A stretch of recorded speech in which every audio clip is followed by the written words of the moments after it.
Game, obviously. The discipline of our team is not very good. It starts with me. I've got to fix it. That's my responsibility. When you play a team like this on the road and you turn the ball over and you get to collect 17 penalties, it's very difficult to win. And so that's where it all starts. And we got to get it fixed, and we got to get it fixed fast. It's kind of been an underlying thing with us. We got away with the first two games being penalized at times. We can say it was loud, but we practiced in the bubble all week, made it loud. So we did everything we can do to make it loud, and it didn't help. But there was just way too many penalties, and the turnovers, the 4 turnovers.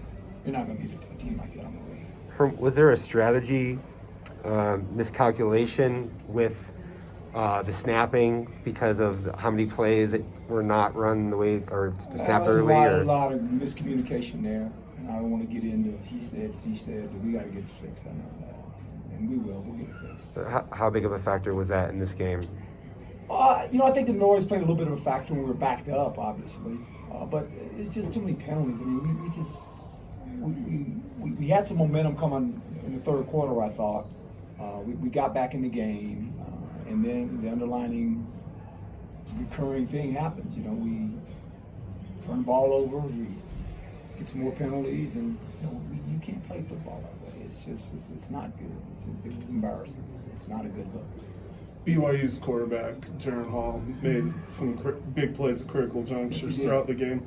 How tough was he to defend just with his skill set? All week we talked about his ability to run, and he got out on us a couple times. And he's a good football player. And we knew that. That was a concern for us. To try to keep him in the pocket, don't let him run, and he got away a couple times on us. And he made some big plays. What about the secondary in the second quarter? You had 5 or 6 explosives that you gave out. Some big plays. Hit a double move on Chase, and then they had a flea flicker, and for some reason they just lost track of the guy running down the post and let him go, and then they threw it back to the post. So we were a little bit of our worst enemy a couple times. Slant and go, and they're going to hit one of those every once in a while. That's just a good route call. But the flea flicker, we got to stay back and defend that better. No doubt about that. Takeaways have been such a huge thing for you, and you didn't have any last week. And then lo and behold, you get a takeaway, and then you get a giveaway on the same play. So how much has that been a big factor the last couple of weeks too, just not being able to get that extra possession? Well, and that helps you. And we thought we the game was going to get swung on that interception, obviously, and running back did a great job of stripping it out and got the ball back. And that's kind of how the game went. So we got a lot to work on, but it's all about us right now. It's about us fixing our errors. If we can fix our errors, we'll have a chance to win the football game. How do you go about doing that in practice? How do you fix it? Well, we talk about it, and I think the players, hopefully they'll look at the tape, and every guy will look at himself and say, you know what, I can't continue to do this. We can't continue to function this way. We're going to be a good football team. And we have the makings of being a good football team, but when you do this, it's not good football at all. It's hard to watch. When you're going backwards, you just defeat yourself. You can't do that. Johnny Wilson didn't play in the first quarter tonight? No, did not.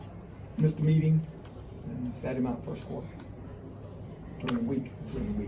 How much has not having TaMarcus hurt you guys in 3 games? Oh, I don't. Yeah, well, he's got experience, and that helps you when you have an experienced guy. We play so much man to man, but for the most part.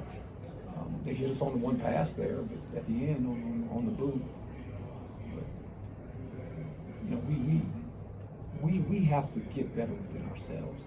We got to fix it. We got to fix our problems. Turn the ball over, and obviously the penalties. If we can fix that, then this game's a different game. But it's not. We did it to ourselves, and I got to get it fixed. A lot of guys banged up and didn't play today, and it looked like a lot more guys got banged up in the game. What about the injuries? How much did they handcuff what you did today? Well, injuries always play a part, but here again, that's football. Everyone has injuries. You got to get past the injuries. Can't use that. We just got to we got to find a way to fix ourselves, and it starts with being more disciplined, and not putting ourselves in a bad situation. And we did that all night. It started from the beginning, and it never stopped. On Merlin's interception, it looked like he may have stepped out of bounds. I mean, That's what I heard. can you guys ask for a review in that situation? I guess if we know it, but I don't know that In real time? in real time, if you know it. But I spotted it, and I guess somebody told us later that he stepped out of bounds. Well, it doesn't do us any good now. But that's one play. There's a lot of plays out there. Too many plays to even think about right now, and way too many penalties. Are you surprised that a team with this much experience is having those issues? Yeah, I don't know, and I can't figure it out because we don't practice that way. We practice with officials, and for some reason we didn't help ourselves tonight. We hurt ourselves. And you got to give BYU credit. I'm not taking anything from BYU. They're a good football team. They beat us, and they deserve to win. Thanks, Coach. Great. Thank you.